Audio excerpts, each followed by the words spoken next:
everybody, it's Wendy Abruzzini from pinkcollaronline.com, and today I'm super excited to introduce you to my friend Kelly Clark. And I can't even tell you how happy I am that she took time out of her day to come here and talk to us for the premiere episode of Powerful Stories from Powerful Women. Kelly and I met, it was a couple months ago, back in December, Yes. December 2018. I had signed up to do a photo shoot, and she was the makeup artist. And I got to tell you, I instantly knew that I was going to love this girl because she had this amazing magnetic energy when I entered the room. She just was so friendly. It was almost like you knew me. I know. And we were like friends, and she was just so warm and welcoming. I feel that way about all my clients. It was just so great, and you had such an amazing vibe. And then, while we were talking and she was doing my makeup, and by the way, she did a fabulous job. Some of the pictures are on my website. I learned a little bit about your story and how you sort of came into being a makeup artist. Mm-hmm. And it almost made me cry because it was so inspiring and just so heartfelt, and I'm getting goosebumps as I'm talking about it because it made such an impact on my life. And I thought, gosh, wouldn't it be nice to be able to share that with other women who might be going through the same thing that you went through. And if you just have somebody to tell that story so you can hear it, it might make life easier, and you might really turn somebody's life around. Absolutely. And so I wanted to bring you here today so you could talk about that and kind of tell the story that you told me. And then also, she's got an amazing business, and I'm going to want her to talk about that as well, because that really makes up who you are as a person and the people that you serve. I can just tell everybody is just super happy. And, so I want you to talk a little bit about that as well. So I'm going to let you take it away and share the story. Okay, awesome. So I had the pleasure, good fortune of having an aunt who was in show business. She was a professional dancer, and we lived in North Carolina. She would come to visit us, and I still to this day just have such crystal clear memories of her getting off the airplane and just being done head to toe to the nines. Everything she wore, her hair, her makeup, and just was like, oh, wow. And she would let me play for literally hours with her train case of makeup. When she came to visit, she brought the whole shebang, and she would let me play for hours. And I loved it. Back then it was how many eyeshadows can I possibly put on and get them all blended so they look great. So yeah, I think that's where my love of makeup really came from. My mom is a very natural, classic beauty herself. She's 78 years old, or will be 78 years old this year, and she looks like she's 65.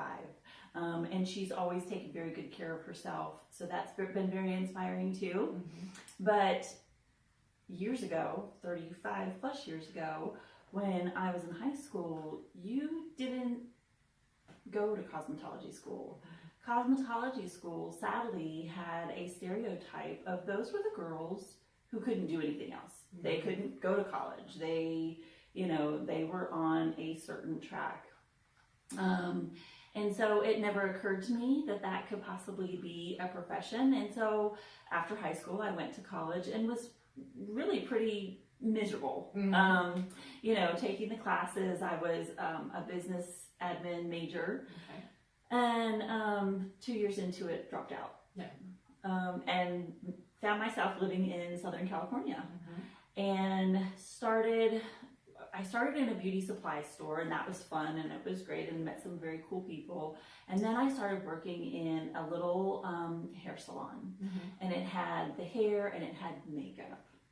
And I would watch the makeup artists for hours, when they had clients, and I was like, gosh, this is really kind of home. Yeah. And it was several years later that I was back in State College and working in a salon, and the woman who owned that salon wanted a business partner, and she paid for my schooling. She was a hairstylist, and she wanted to expand it. At that point, it was strictly a hair salon, and she wanted to expand into the full service salon and spa. So to offer facials, to offer makeup, to offer body treatments, body waxing, etc. And we became partners. She paid for me to go to school, and that's where I earned my license, my Pennsylvania license, as an esthetician. Okay. And so as an esthetician, I can do facials, I can do waxing, I can do body treatments, and I could do makeup. It's kind of all inclusive. I never had a desire to do hair, and I still don't do hair. And I worked in we were partners, and I worked in the salon and ran the spa for 2 years. But at that point in my life, her and I were vastly different. She had a child who was grown and having her children, and here I was, a brand new mom. Yep. I think I had a 2-year-old, and when we started the spa expansion, I was pregnant, actually. And so I was going back and forth to Altoona to go to school to get my license as I was pregnant. And then actually had to stop going to school, had my baby, and then after he was born, went back to school, finished up for like an extra month, and worked in the spa, but found that her and I were just vastly different in where we were in our lives, and I think that caused an issue within, our dynamic. And so I left the partnership, and at that point found out we were expecting number 3. Wow. And yeah, literally 6 weeks later. Oh my gosh. Yeah, so decided at that point to really just take a break from all of it. And it wasn't until she was 5 or 6 years old, someone reached out to me and asked if I would do their makeup. And I was like, no, I haven't done that in several years. I don't have a professional kit. And I referred her to a friend who I knew was doing makeup artistry on the side. She was a hairstylist in a salon, but on Saturdays she would do bridal parties. And so she did my friend's engagement pictures, the makeup for her engagement pictures. And then when it was time for her wedding, that girl had moved away. Oh, okay. And she was just down in Harrisburg. So she dropped off her kit to me and said, just do it. You'll be fine. You'll be great.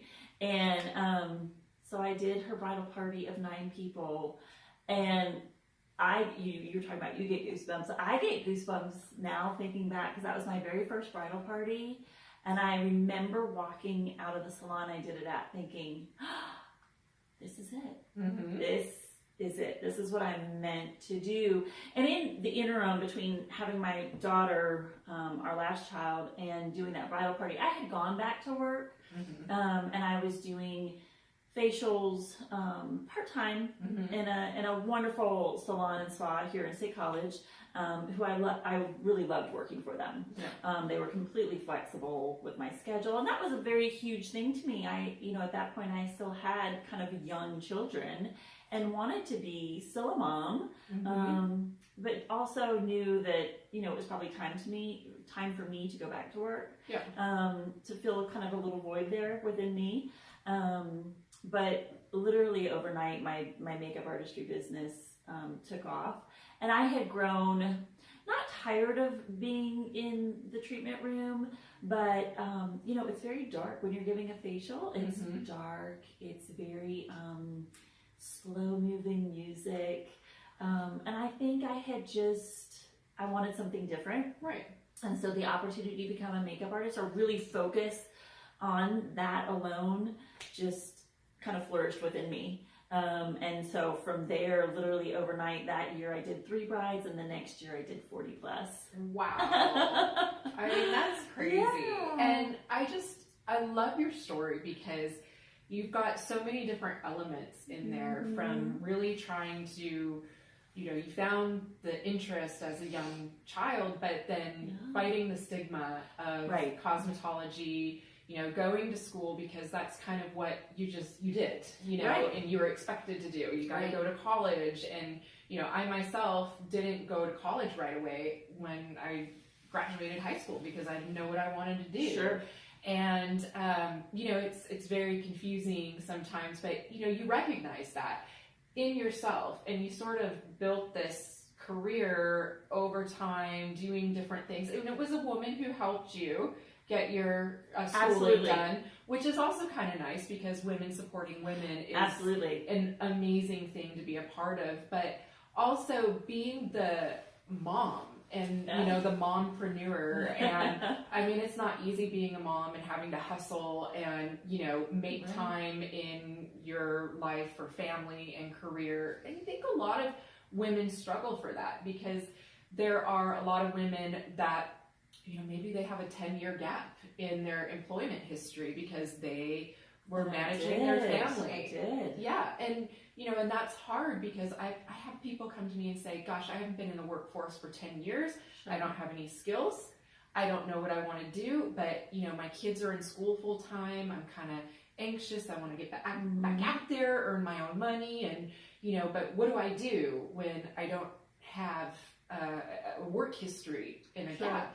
And you just did it. You know what I mean? You just did it. And then not only that, but you built your business and you grew your business and you were finally really able to do something that you were passionate about. Oh, yeah. And wow, I mean, you've done it all. I mean, and that growth was just, to me, so inspiring. Oh, thank you. And I mean, I just, you know, it just. And I had friends who pushed me. You know, I one in particular who was like, you know, I think you're getting close to what you want to do, but I think there's something else out there. And she had actually Googled or researched mobile spa services. Yeah. And so it kind of really originally came from that idea. When I started 6 years ago, almost 7, there was no other freelance makeup artistry in town. Wow. Yes. Yes. Oh my gosh. So brides traditionally, or women traditionally, were going to salons and having their hair and makeup done. Yeah. And they still do. That's Right. still a huge service. But I was able to bring, I didn't have, at that point I had left the salon and spa I was working at because my makeup artistry business took off. And so I had kind of the unique opportunity to say, you know what, you don't have to come to me, because at that point I didn't have my home studio even. Right. I'm going to come to you. I'm going to make your life so much easier because I'm going to come to you. Yeah. And so people were like, oh my gosh. yeah. That's really incredible. And then just kind of going back to women supporting women, it was really my friend who encouraged me to kind of pursue, you know, there's something else still, this is still evolving for you. This is still not where it's meant to go yet. No. So, and that's nice because sometimes it does take somebody outside to just like push you. Right. You may not even really realize it yourself, Yeah. but somebody else sees it in you. Yeah. And then you're just like, oh, maybe I should try it. Let's talk a little bit about your business, Okay. because I'm curious to know exactly, you know, what do you do? What kinds of clients do you serve? And, you know, what does that look like for you? What's a day in the life of Kelly? You know? Kelly Clark. Yeah. So oddly enough, it was my biggest portion of my business was, and still is, the bridal business. And you know, on any given Saturday, I'm usually out. Not so much this time of the year because we in central Pennsylvania definitely have a kind of a bridal season. But on Saturdays, that's where you're going to find me. And it was actually my husband, who is extremely supportive of what I do, who said, you know, you're not going to make it if Saturday is kind of your only day that you're working. Yeah. And at that point, I was only one person. I have a team now, but at that point, I was only one person, and I could only take on one bridal party per weekend or per Saturday. And while back then, back then, it's only been 6 years, you know, it wasn't so much the norm to have a Friday wedding or a Sunday wedding. You're seeing that come into play a little bit more often these days because of venue scarcity. So anyway, it was my husband who was like, you know, you're going to have to do something more than the bridal business. And I started offering makeup lessons. And I offer both private one-on-one makeup lessons in my home studio. I also teach group lessons now, and I can do small, like 2, maybe 3 people in my home studio, but I also teach at the Makery, which is where I met you. Yep, exactly. I try to offer 2 classes a month there in the evenings, and so, and they run the gamut from just basic makeup 101 to mature skin makeup artistry, and we'll talk about that in a second, because that's a huge passion of mine right now. And then I'll do specialty type event makeup, you know, lessons if especially during the holiday season, you find people are going to functions or events a lot more, and so they want to spice it up a little bit with their makeup look. So I do that, and then off and on, occasionally I'll do like that teen tween makeup class too. Okay. Yeah. Nice. Yeah. So I actually, you know what? I didn't know that you did makeup classes. So I do. I'm like, you know, I can't do my makeup very well, so I try, but it's never been a talent of mine. So I'll probably end up at one of your classes. Every time I see you, you look amazing. So let's talk about mature. Yes. I'm actually interested in that, and you know how that comes about and what that passion is, because that's you had just mentioned that a little bit earlier, and I was like, oh, that's kind of cool. So talk about that. So when I talk about mature skin really starts at like 35, 40. It's not 60. We're just even more mature at that point. But you can see very early on where our skin really starts to change. And I am that mature skin. I'll be 50 in May. And in the last 2 or 3 years, I noticed how much my skin had vastly changed. And the products I've worn nearly all my life weren't working for me anymore. They were making my skin look dry or flaky or not laying on the skin properly. And I was like, what's going on? And really started researching, studying more about mature skin, and found out and knew that I couldn't possibly be the only person struggling with this. And if you think about it, and this is not to knock like the Ultas out there or the Sephoras, but when you go into a store like that, what's the age demographic you traditionally see working there? It's that 18 to 25, usually. And they can't possibly understand what's going on with this, you know, at almost 50. And so and I was also encouraged by my mother of the brides, and seeing how they were saying, wow, this stayed on my skin, and this looks so beautiful, and I feel so glowy. And so really developing a market for those mature skin clients and helping them and guiding them through, okay, you know what, here's the products they brought me. This is good, this you need to stay away from now. And let's rework what your regimen is. And really talking about skincare too, because I tell people all the time, the very best skincare or best makeup you can wear is good skincare.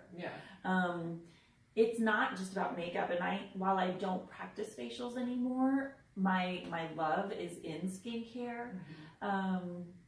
And so that really has so much play into the makeup that we wear. Absolutely.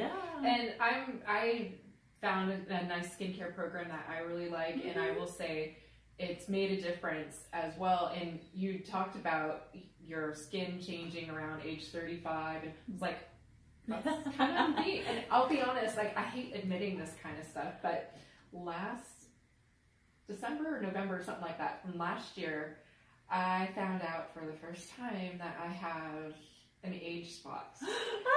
And it wasn't on my face, it's on my stomach. It's very, very small, and I thought it was like going to be a mole growing or whatever. And she's like, that's commonly known as an age spot. I was like, no, I almost started crying. And, you know, like, I mean, I literally was depressed when I came out. And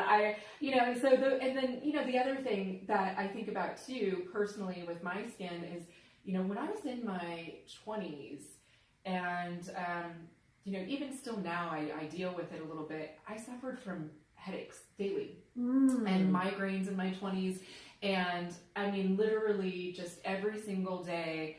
And I got used to the pain. It sort of became part of my life. And, Sure. I tried everything on the market to help cure them.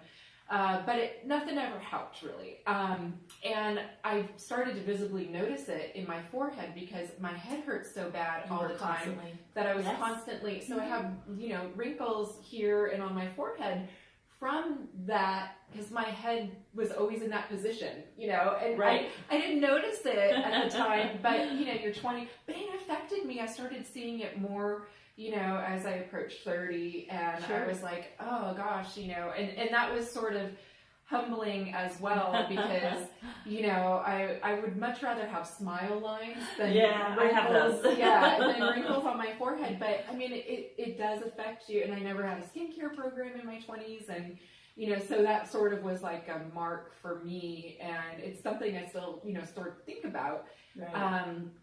And it's nice to know that you can take that gradual step, and there are options. Oh, so many options. Absolutely, there are options out there, and that's what you do, and that's really nice, because you're very versatile, and you know how to work with different skin types, because I don't think everybody has that talent like you do, and also that compassion, to know your different types of clients. And I mean, she made me feel so beautiful. I was like, oh my gosh, I remember thinking, oh, it looks so cute. And I almost wanted to find somewhere to go after that photo Date shoot with the husband. I was like, it was raining outside, and my hair ended up getting all frizzy and everything, but my makeup was beautiful. And, so, I was like, where can I go to, and but anyway, it was a lot of fun, and I'm so glad that I had a chance to really get to know you, because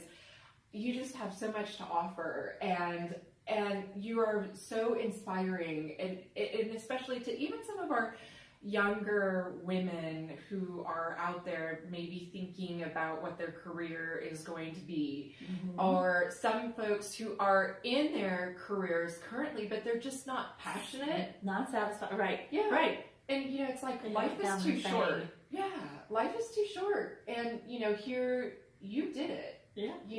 And you had the willpower to do it. And I mean, I just think that is so valuable for women out there in the professional world.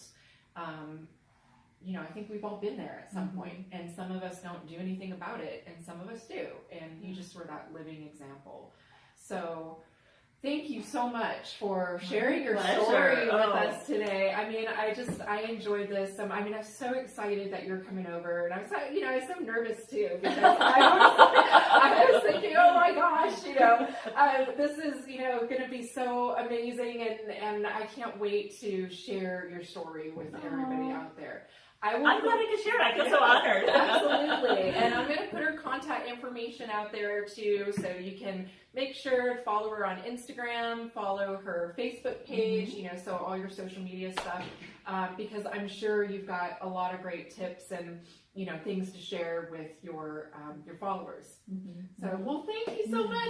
Oh, wait. Give you a hug real quick. You do a camera hug. But one thing I wanted to do is, I actually, because I'm a big supporter of mompreneurs, and it's really special for me to support other women, I wanted to do just something kind of fun for you. So I had a mompreneur out of California special make a little gift for you.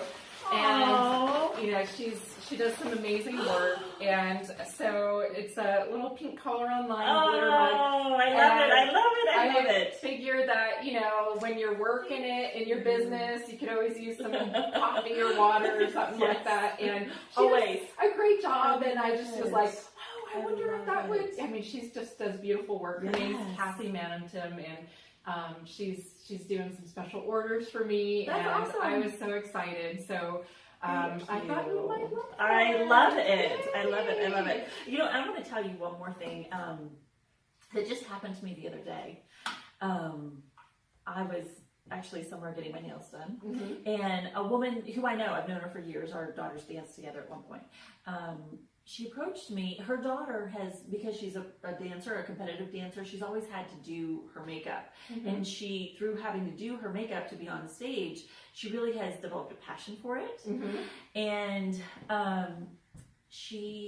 her daughter is in 11th grade now, so she's at that point where she's like, okay, what's the next step? Yeah. And has talked to her mom and dad, the woman who I know, about possibly pursuing makeup artistry as her career. Yeah. And so my friend was talking to me about it, and what's your recommendation? And I've told her that she has to go to college first. She's got to get her 4-year degree because she has to have something to fall back on. Yeah. And I totally respect that. I do not have a 4-year degree. Mm-hmm. I have my vocational schooling and my license.